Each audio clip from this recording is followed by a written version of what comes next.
Una carta. Una carta sellada con lacre rojo. Eso es todo lo que hace falta para que el Valle Salvaje entero se incendie, y para que la persona más peligrosa que jamás pisó estas tierras recupere exactamente el poder que creía haber perdido para siempre. Hoy, en este capítulo, alguien va a leer lo que nunca debió leer. Alguien va a descubrir el crimen que está en la raíz de todo el sufrimiento de los Salcedo. Y ese alguien no es Bárbara. No es Pedrito. No es Rafael. Ese alguien es Victoria.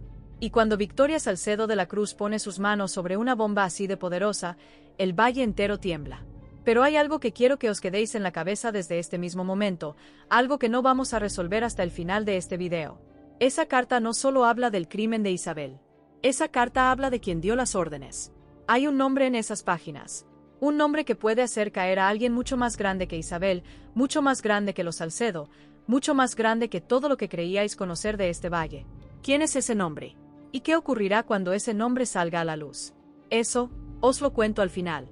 Pero antes necesito que entendáis todo lo que pasó hoy, escena por escena, sin saltarnos nada, porque este capítulo es de esos que merecen que los vivamos juntos, despacio, con toda la intensidad que se merecen.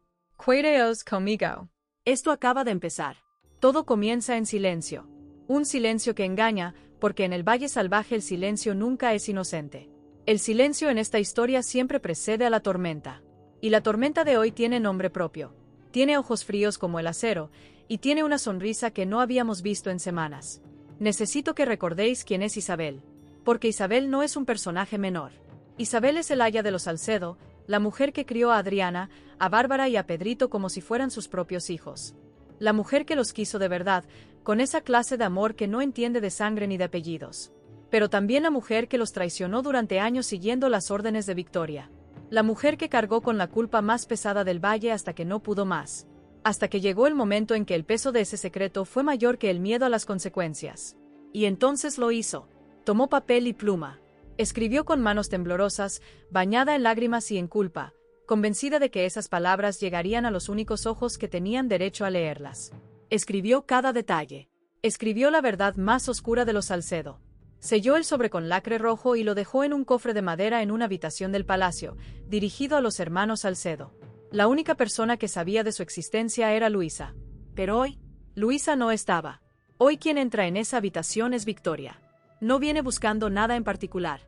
O quizás sí, porque Victoria Salcedo de la Cruz tiene el instinto de un animal de presa y ese instinto nunca la engaña. Se mueve por el pasillo con esa calma calculada que tanto la caracteriza, esa calma que no es tranquilidad sino control, que no es paz sino estrategia permanente. Empuja la puerta de la habitación y entra. Sus ojos recorren la estancia con esa mirada evaluadora que tiene, midiendo cada rincón, cada objeto, cada detalle. Y entonces lo ve. El cofre no está exactamente donde debería estar. Está desplazado, solo unos centímetros. Casi imperceptible. Pero Victoria lo nota. Victoria siempre nota las cosas que los demás pasan por alto. Esa es su verdadera habilidad, no la crueldad, no la manipulación. La observación. La frialdad de quien mira el mundo como un tablero de ajedrez donde cada pieza fuera de lugar es información. Se acerca despacio, sin apresurarse, porque el poder no necesita prisas. Alarga la mano y toma el cofre entre sus dedos.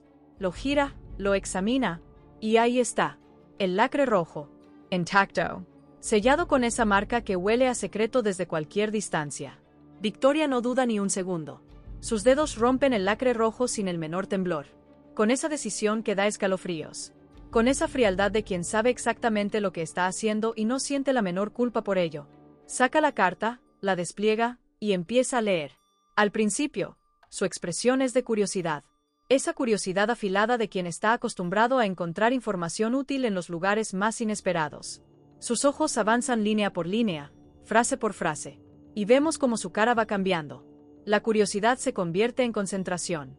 La concentración se convierte en comprensión. Y la comprensión, poco a poco, se convierte en algo que no habíamos visto en Victoria desde hacía mucho tiempo. Poder. Puro poder. Porque lo que pone en esa carta es una confesión. Una confesión completa, firmada con nombre y apellido, escrita por Isabel con toda la carga de su arrepentimiento. Y lo que Isabel confiesa en esa carta es el crimen que define toda la historia de los Salcedo. Isabel confiesa que ella mató a Evaristo Salcedo, el padre de Adriana, el padre de Bárbara, el padre de Pedrito. Dios mío, esto es una bomba. Una bomba que acaba de caer en las manos de la persona más peligrosa del Valle Salvaje. Pero Isabel no se limitó a confesar el crimen. Isabel lo explicó todo. Escribió cada detalle con esa precisión de quien necesita vaciar el alma aunque sea en papel. Escribe que actuó siguiendo órdenes. Que hubo una voluntad detrás de ese crimen. Una voluntad que venía del propio palacio.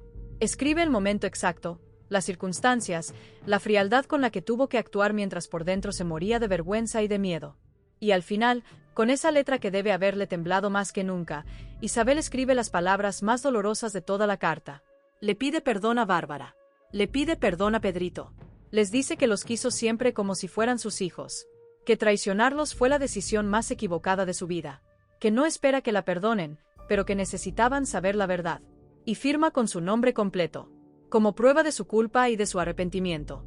Victoria termina de leer y durante unos segundos, solo unos segundos, permanece inmóvil. No por emoción, no por compasión, sino porque está calculando cada movimiento posible, cada consecuencia, cada ventaja que esa carta puede darle. Y entonces, despacio, muy despacio, esboza una sonrisa que no habíamos visto en su cara desde hacía semanas. Desde que Damaso llegó al valle y le arrebató el control que ella creía tener sobre todo y sobre todos. Desde que Mercedes y Bernardo empezaron a ganar terreno. Desde que Rafael asumió el ducado y ella quedó relegada a un segundo plano que no puede soportar. Victoria dobla la carta con cuidado, con una delicadeza casi tierna, como si en lugar de una confesión fuera un tesoro. Y la guarda en su escote, cerca del corazón. En el lugar donde las personas guardan lo que más valoran. Para Victoria, esa carta vale más que cualquier joya, más que cualquier título, más que cualquier alianza política. Esa carta es una bomba. Y ahora esa bomba está en sus manos. Y mientras Victoria sale de esa habitación con su tesoro y su sonrisa, del otro lado del pasillo, Luisa regresa. Luisa no llega despistada. Luisa no llega pensando en otras cosas. Luisa llega con ese sexto sentido que tienen las personas que han vivido demasiado, que han sufrido demasiado, que han aprendido a leer el peligro antes de que el peligro tenga cara. Cuando empuja la puerta y entra en la habitación, algo le llama la atención de inmediato. No sabe exactamente qué es al principio. Es ese instinto que se activa antes que la razón. Algo está diferente. Algo en el orden de los objetos, en la disposición de la estancia, en ese equilibrio invisible que solo notamos cuando alguien lo ha roto. Se acerca al cofre. Lo abre. La carta sigue dentro. Pero el lacre está roto. No puede ser. No puede ser. Luisa toma el cofre entre sus manos y lo examina con esa desesperación de quien ya sabe lo que va a encontrar, pero necesita confirmarlo de todas formas. El lacre rojo, ese sello que Isabel puso con tanto cuidado, que significaba que el contenido de esa carta era sagrado, intocable, privado, está roto. Partido en dos. Como si alguien lo hubiera abierto sin el menor escrúpulo, sin la menor consideración. Y lo más perturbador de todo es que la carta sigue ahí. Quien entró en esa habitación no se la llevó. La leyó y la devolvió. O la leyó y copió lo que necesitaba. Y eso es mucho peor que si se la hubieran llevado, porque significa que quien leyó esa carta no la necesita como prueba material. La necesita como conocimiento, como poder, como arma. Luisa siente que el corazón se le para. Ese frío que no viene del invierno sino del miedo. Ese frío que sube desde los pies y llega hasta la garganta y te deja sin palabras. Porque Luisa conoce el Valle Salvaje. Luisa sabe quiénes tienen acceso a esa habitación. Luisa sabe quién en este valle tiene el instinto de abrir cajones ajenos y leer cartas selladas y guardar secretos como si fueran piedras preciosas. Solo puede ser Victoria. Luisa no pierde ni un segundo. Sale corriendo. Bárbara está en la sala cuando Luisa llega. En cuanto ve su cara, sabe que algo va mal. Luisa tiene esa mirada que Bárbara ha aprendido a leer en los peores momentos. Esa mirada que no dice un crimen, sino muchos crímenes. Bárbara, escúchame. Escúchame ahora mismo. ¿Qué pasó? ¿Qué tienes en la cara, Luisa? El lacre de la carta de Isabel está roto. Alguien la leyó. El silencio que sigue a esas palabras es de los que duelen. Bárbara Paladis. No de un golpe, no de repente, sino despacio, como si la sangre se le fuera retirando de la cara a medida que comprende la magnitud de lo que Luisa acaba de decirle. Porque Bárbara sabe lo que pone en esa carta. Luisa se lo contó. Sabe que Isabel confesó el asesinato de su padre. Sabe que esa carta es la prueba más devastadora que existe de una traición que duró años. Y sabe, igual que sabe Luisa, que en el Valle Salvaje solo hay una persona que abriría un cajón ajeno con esa frialdad. Victoria, dice Bárbara en voz baja. Más como comprobación que como pregunta. Victoria, confirma Luisa. Y en ese momento, desde el umbral, aparece Pedrito. Pedrito ha crecido en estas últimas semanas de una manera que solo ocurre cuando la vida te obliga a crecer deprisa. La muerte de Adriana, la ausencia de Isabel, los enfrentamientos constantes del palacio, todo eso lo ha ido haciendo mayor de golpe, con esa aceleración dolorosa que no es madurez sino cicatriz. Escucha, no entiende todo lo que Luisa y Bárbara se dicen, pero capta lo suficiente. ¿Qué decía esa carta? Pregunta con una voz que intenta sonar firme. Bárbara lo mira y en esa mirada hay todo el peso del dilema de los mayores cuando tienen que decidir cuánto pueden proteger a los pequeños de la verdad. Porque hay verdades que liberan y verdades que destrozan. Y la verdad de esa carta es de las que destrozan. Pedrito. Barbara. No hay forma de evitarlo. Pedrito ya captó la gravedad. Y en el Valle Salvaje los secretos a medias son más peligrosos que los secretos completos. Bárbara lo sabe. Luisa lo sabe. Y así, en ese rincón del palacio donde los tres se han reunido sin haberlo planeado, los hermanos Salcedo escuchan juntos la verdad que Isabel escribió con tanto dolor. Isabel mató a su padre. Y Victoria sabe que Isabel mató a su padre. Los tres se quedan en silencio. Un silencio que no es vacío sino lleno. Lleno de dolor y de rabia y de ese miedo que se instala en el pecho cuando comprendes que la amenaza no es hipotética sino real. No es futura sino presente. No está en algún lugar del valle sino en algún lugar del palacio. Ahora mismo, con una carta en el escote y una sonrisa en los labios. Pero los Salcedo no se quiebran. Ni Bárbara, ni Pedrito, ni Luisa, que no es de sangre pero es de los suyos de una manera que va más allá de cualquier vínculo formal. Los tres se miran y en esa mirada hay algo que Victoria no tiene. Algo que ningún secreto puede comprar ni ningún poder puede destruir. Los tres están juntos. Y van a pelear. Si este análisis os está ayudando a entender todo lo que está pasando en el Valle Salvaje, haced clic en me gusta ahora mismo, porque eso nos permite seguir trayéndoos estos resúmenes con todo el detalle que merecen. Y si todavía no os suscribisteis, este es el momento, porque acabamos de revelar que esa carta tiene un nombre en su interior que puede hacer caer a alguien muy poderoso, y todavía no os he dicho quién es. Mientras los Salcedo se unen ante la amenaza, Victoria ya se movió. Porque Victoria no es de las que esperan. Victoria toma la decisión mientras todavía tiene la carta en el escote, mientras todavía está calculando los movimientos. La decisión que toma es la más directa, la más agresiva, la más Victoria posible. Ataca primero. Busca a José Luis. José Luis lleva días destrozado. La abdicación, la humillación ante Hernando, la presencia de Damaso, la sensación de haber perdido el control de todo lo que construyó durante toda una vida. Es un hombre al límite. Y Victoria lo sabe, por eso va a él ahora. Los hombres al límite son los más fáciles de manejar. Se sienta frente a él. No dice nada durante unos segundos. Ese silencio calculado que es su arma más efectiva. Y entonces saca la carta. La despliega sobre la mesa entre los dos, con esa calma que desespera, con esa frialdad que intimida. Lee esto. José Luis la mira.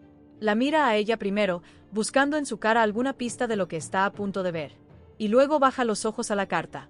El proceso que vivimos en el rostro de José Luis es diferente al de Victoria.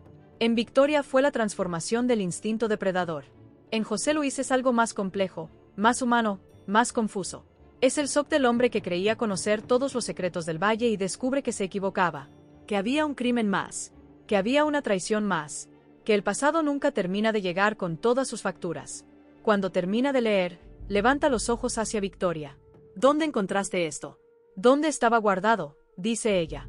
Y en esa respuesta deliberadamente vaga hay todo el poder que la carta le ha dado. Victoria no va a revelar todos sus movimientos de golpe. Va a ir entregando la información en dosis, como siempre hace, midiendo el efecto de cada revelación. Y entonces lanza el ataque. Esta carta prueba que el aya de los Salcedo asesinó al padre de esos niños. Que esa familia que tu hijo decidió proteger con tanto fervor lleva en sus entrañas un escándalo que podría destruir a cualquiera que esté asociado con ellos. Incluyendo a Rafael. Incluyendo al nuevo duque del Valle Salvaje. Incluyendo al nombre de los Gálvez de Aguirre. José Luis la escucha y vemos en su cara esa batalla interna que lleva meses librándose. El José Luis que quiere vengar su orgullo herido. Que quiere recuperar lo que perdió. Que encuentra en las palabras de Victoria una justificación para actuar. Y el José Luis que recuerda a Adriana. Que recuerda cómo murió su nuera. Que recuerda el daño que ya causó y que ya no puede deshacer. Quiero que los Salcedo abandonen el valle, dice Victoria. No lo pide. Lo exige. Victor. Son los descendientes de la mujer que fue asesinada por alguien que obedecía órdenes de esta casa. Eso los convierte en víctimas con una reclamación legítima. He dicho que no. José Luis intenta resistir. Pero Victoria es más rápida. Siempre lo es. He dicho que los quiero fuera. Y tú vas a ayudarme. José Luis duda. Ese es su problema. Siempre duda en el momento equivocado. Y Victoria, que lo conoce mejor que nadie, presiona exactamente ahí, en esa fisura de la duda, hasta que cede. No del todo. No todavía. Pero lo suficiente para que Victoria sepa que ganó esta ronda. Pero Victoria no contaba con Rafael. Rafael se entera. No sabemos exactamente cómo llega la información hasta él. Pero Rafael se entera. Y cuando se entera, el Rafael que vemos no es el nuevo duque. No es el hombre que aprendió a negociar y a ceder y a navegar los juegos políticos del palacio. Es el Rafael que amó a Adriana. El Rafael que prometió proteger a sus hermanos. El Rafael que sabe que lo que Adriana más quería en este mundo fueron esos dos hermanos que todavía viven en el valle. Va directo a su padre. La conversación entre Rafael y José Luis es de las que duelen. No porque haya gritos necesariamente, sino porque hay verdad. Hay esa verdad que los padres y los hijos se dicen cuando ya no quedan más capas que quitar. Papa, escúchame. Lo que Victoria está haciendo con esa carta es lo que Victoria siempre hace. Manipular. Usar el dolor ajeno como arma propia. Adriana amaba a esos hermanos más que a su propia vida. Los protegió toda su vida. Murió sabiendo que los dejaba en un valle donde no siempre fueron bien recibidos. ¿Y ahora vas a usar la muerte de su padre como excusa para echarlos? José Luis lo escucha y en su cara vemos esa guerra.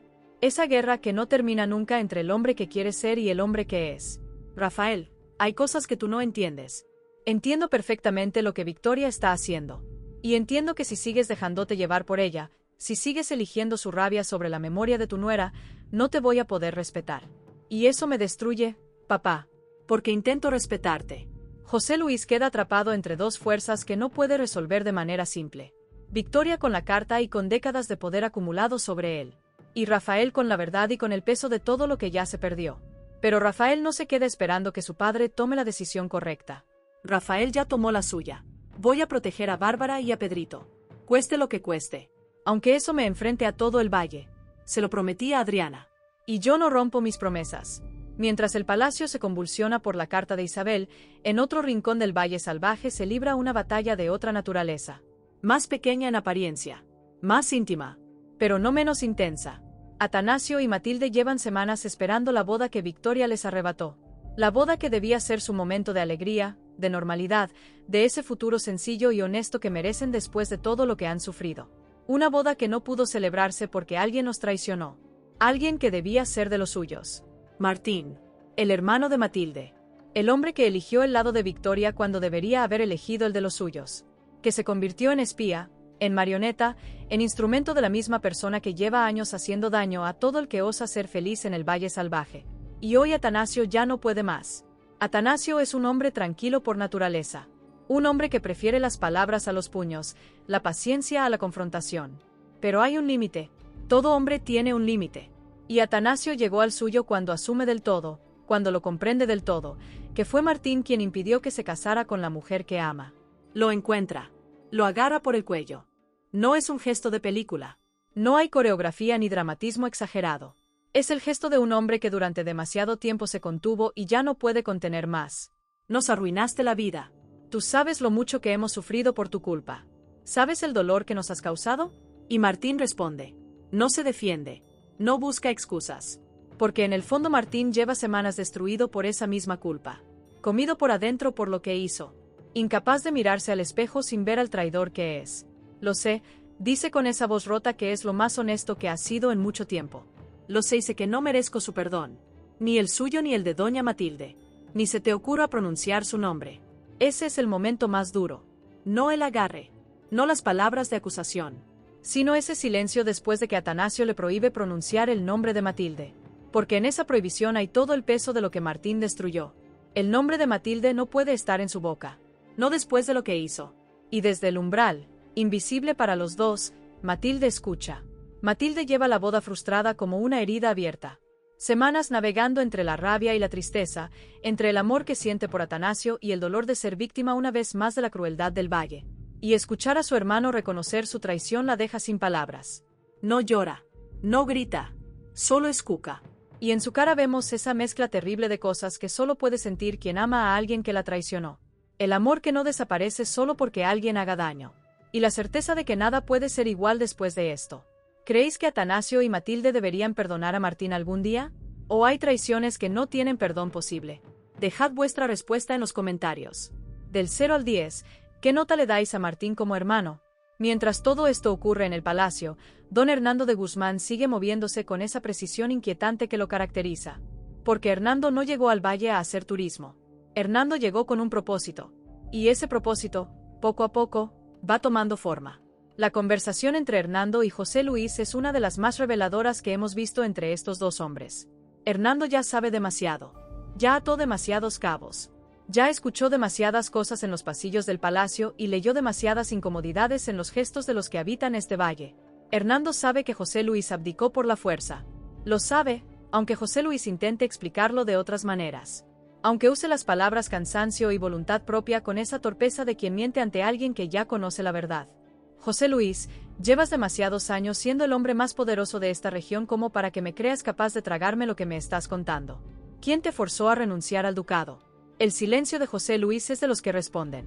Damaso, dice al fin. En los ojos de Hernando no hay sorpresa. Hay confirmación. Ya lo suponía. Pero hay algo que Hernando no dice en ese momento.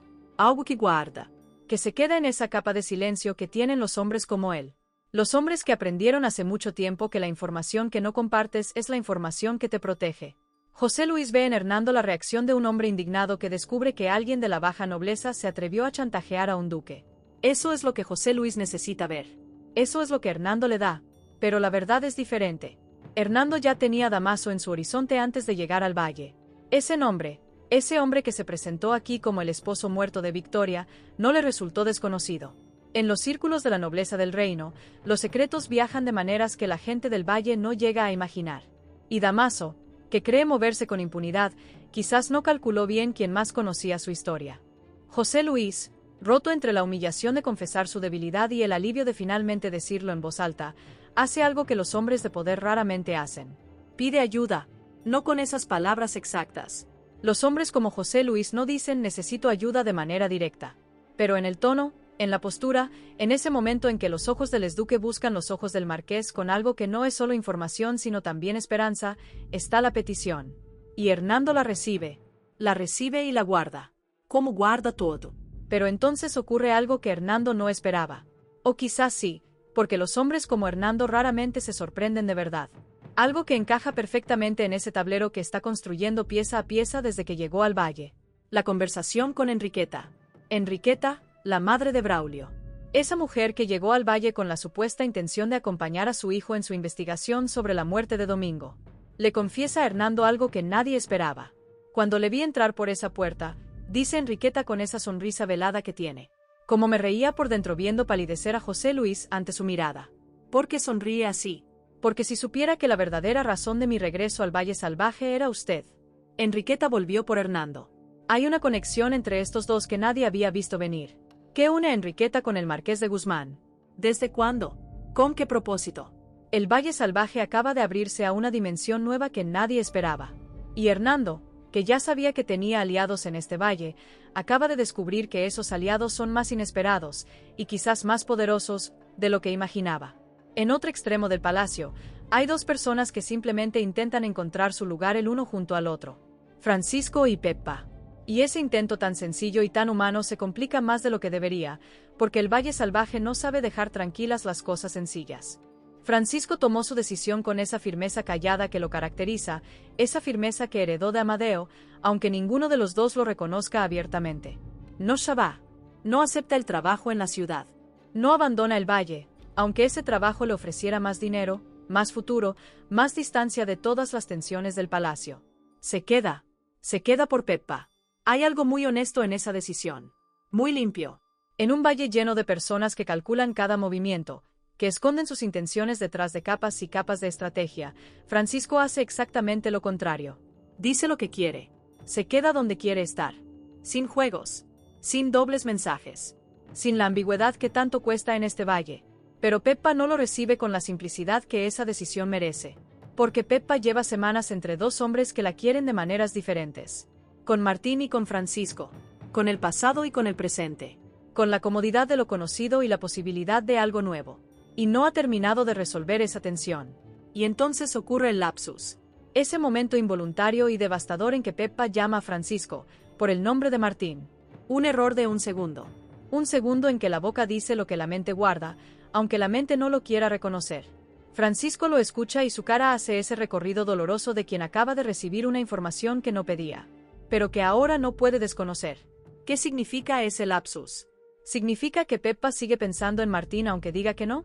¿O significa simplemente que el cerebro humano es impredecible bajo presión? Amadeo lo analiza desde la distancia con esa sabiduría práctica que tiene. Eva observa con esa mezcla de preocupación genuina y tendencia al drama que la define. Y Martín, que presenció algo sin haber sido invitado a presenciarlo, procesa su propia mezcla de emociones. Martín, que ya reconoció que sus celos de Francisco eran reales. Martín, que le confesó a Matilde que no sabía cuánto tiempo iba a quedarse en el valle, precisamente porque la situación con Peppa le resulta insoportable. Martín, que es culpable de la traición a su hermana, pero que no deja de ser humano, no deja de querer lo que quiere, aunque no tenga derecho a quererlo. Francisco se queda. Eso es lo que importa ahora mismo. Se queda y va a pelear por lo que quiere con esa honestidad tan suya que en este valle resulta casi revolucionaria. Y en la casa pequeña, Damaso presiona a Mercedes. Damaso tiene prisa. El plan contra José Luis tiene que ejecutarse ya. Cada día que pasa es un día más en que algo puede salir mal, en que las alianzas pueden romperse, en que alguien puede arrepentirse o cambiar de bando. Y Damaso no construyó este plan durante años para verlo derrumbarse por indecisión en el último momento. Hay que moverse, le dice a Mercedes. Ya. Mercedes lo escucha y vemos en su cara esa dualidad que la define. La Mercedes que quiere justicia, que prometió ante la tumba de Pilar a que vengaría su muerte. Y la Mercedes que cada vez que mira a Damaso siente algo que no debería sentir. Esa atracción peligrosa que complica todo. Entiendo que hay que moverse, dice ella. Pero hay que moverse bien. Y en otro rincón del valle, Braulio busca a Alejo. Braulio lleva semanas en el valle con la herida de su padre como única brújula. La muerte de Domingo, ese crimen que quedó aparentemente cerrado, pero que Braulio no puede dejar cerrado. Porque le quitó a su padre. Le quitó al hombre que, a pesar de todo, era su referencia. Y cada día que pasa, cada conversación, cada silencio que analiza, lo va llevando hacia una conclusión que le hiela la sangre. Alejo, le dice con esa voz que tienen los hombres cuando hablan de algo que les pesa demasiado. No sé quién mató a mi padre, pero cada día estoy más seguro de que fue alguien muy importante. Alejo lo escucha. Y en la cara de Alejo hay algo que no puede nombrar, pero que nosotros reconocemos. Esa culpa del que sabe. Esa culpa de quien tiene la respuesta que Braulio busca. Porque Alejo lo sabe. Alejo mató a Domingo. Y esa verdad que carga lleva meses pesándole. Meses en que la justificó, la explicó, la enterró bajo capas de circunstancias y necesidades. Pero frente a Braulio, frente al hijo que busca al asesino de su padre, esa justificación se resquebraja. El peso de ese secreto se hace más insoportable que nunca. ¿Y Luisa? Luisa va a la tumba de Adriana. Porque Luisa necesita ese momento. Necesita ese lugar donde Adriana está y al mismo tiempo ya no está. Donde su presencia es solo una lápida, pero también es todo lo que fue y todo lo que representó. No tenerla aquí para hablar, me está matando. En esas palabras cabe toda la soledad de Luisa en el valle. Toda la desorientación de quien perdió a su persona de referencia. A la mujer que la entendía sin necesitar explicaciones. Pero Luisa no viene a la tumba a derrumbarse. Viene a reafirmarse. A recordar lo que prometió. Adriana le prometió que descubriría la verdad sobre lo que ocurrió en el parto. Que no dejaría que esa duda se quedara sin respuesta. Que si había algo oscuro en la muerte de su amiga, lo sacaría a la luz, aunque fuera lo último que hiciera. Y hoy, con la carta de Isabel en manos de Victoria, con los hermanos Salcedo en peligro, con todo el valle moviéndose a la velocidad del desastre, Luisa renueva esa promesa. Descubriré la verdad, aunque sea lo último que haga. Y ahora llegamos al momento que prometí al principio. Al secreto que quedó flotando entre todas las explosiones de este capítulo y que merece su propio espacio. Isabel no solo confesó que mató a Evaristo Salcedo. Isabel escribió en esa carta que actuó siguiendo órdenes. Que hubo una voluntad detrás de ese crimen. Una voluntad que venía del propio palacio. Y esa voluntad tiene un nombre. Un nombre que aparece entre las líneas de la confesión de Isabel. Un nombre que convierte esa carta no solo en una bomba contra los Salcedo, sino potencialmente en una bomba contra alguien mucho más poderoso. Victoria lo entiende perfectamente. Por eso no destruye la carta. Por eso la guarda. Porque quien tenga esa carta tiene en sus manos no solo el pasado de los Salcedo, sino también una verdad que puede hacer caer a gente muy grande. ¿Quién dio la orden de matar a Evaristo Salcedo? Esa es la pregunta que va a definir todo lo que viene. Y hay algo más. Algo que va más allá de la carta. Isabel está en algún lugar cerca del valle. Luisa lo sabe. Bárbara lo intuye. Pedrito la busca con esa insistencia de los niños que se niegan a aceptar que las personas que amaron pueden desaparecer para siempre. Si Victoria tiene la carta, si Victoria sabe lo que Isabel confiesa, también sabe que Isabel podría aparecer en cualquier momento. Podría presentarse ante la Santa Hermandad. Podría hablar con Rafael. Podría entregarle la verdad a Bárbara y a Pedrito de frente. Y una Isabel que habla en voz alta es mucho más peligrosa para Victoria que una carta guardada en un cajón. Porque una carta puede negarse, puede falsificarse, puede destruirse. Un testimonio en vivo es mucho más difícil de silenciar. Victoria lo sabe. Por supuesto que lo sabe. Victoria nunca deja cabos sueltos. Nunca los dejó. Eso es lo que la hace tan temible y tan fascinante al mismo tiempo. Y entonces la pregunta que va a rondar este valle durante los próximos capítulos no es solo si Victoria usará la carta contra los Salcedo. La pregunta más inquietante es, ¿qué planea hacer Victoria con Isabel si llega a localizarla? ¿Podrán Luisa, Rafael y los hermanos Salcedo recuperar la carta antes de que Victoria la detone? ¿O será Hernando quien intervenga desde ese lugar inesperado que está ocupando en el valle, con sus alianzas ocultas y ese propósito que todavía no mostró del todo? ¿Y qué hará Damaso cuando descubra que Victoria tiene una carta así? Una carta que puede usarse en múltiples direcciones, que complica todos los planes que él tiene en marcha, que puede convertirse en el arma que nadie esperaba, contra él. Hay 3 posibilidades que me obsesionan para lo que viene. La primera, Victoria no usa la carta para atacar a los Salcedo directamente. La usa como moneda de cambio contra Damaso. Ese nombre que aparece en la carta podría implicar a personas con conexiones que Damaso no puede ignorar. Y Victoria, que lleva semanas perdiendo terreno ante él, podría usar esa información para equilibrar la balanza y recuperar el control del valle que Damaso le arrebató. No sería la primera vez que Victoria convierte a un enemigo en herramienta. La segunda, Isabel aparece. Isabel, que creyó que confesar en papel era suficiente, que el arrepentimiento escrito tenía algún poder reparador, descubre de alguna manera que la carta cayó en manos de Victoria. Y eso la obliga a salir de las sombras, a dar la cara por primera vez, a enfrentarse no solo a los Salcedo, sino a Victoria. Cara a cara, sin papeles de por medio, con toda la carga de lo que hizo y de lo que es. Ese momento, si llega, va a ser de los más devastadores de toda la temporada. La tercera, Hernando de Guzmán ya sabe más de lo que aparenta. Si Hernando tiene información sobre Damaso anterior a su llegada al valle, si la conexión con Enriqueta es más profunda y más antigua de lo que imaginamos, es posible que Hernando ya conozca parte de la verdad sobre Evaristo Salcedo. Que ese nombre que aparece en la carta de Isabel no le resulte desconocido. Y que su presencia en el valle no sea una visita de cortesía, sino el movimiento final de alguien que lleva mucho tiempo esperando el momento exacto para actuar. El Valle Salvaje está al borde de varios abismos al mismo tiempo. La carta de Isabel, en manos de Victoria, puede destruir a los Salcedo. La investigación de Braulio puede destruir a Alejo. El plan de Damaso puede destruir lo que queda del poder de José Luis. Y la promesa de Luisa ante la tumba de Adriana puede destruir a quien sea que esté detrás de la verdad más oscura del parto. Todos los abismos abiertos al mismo tiempo. Todos los personajes que amamos al borde de caer.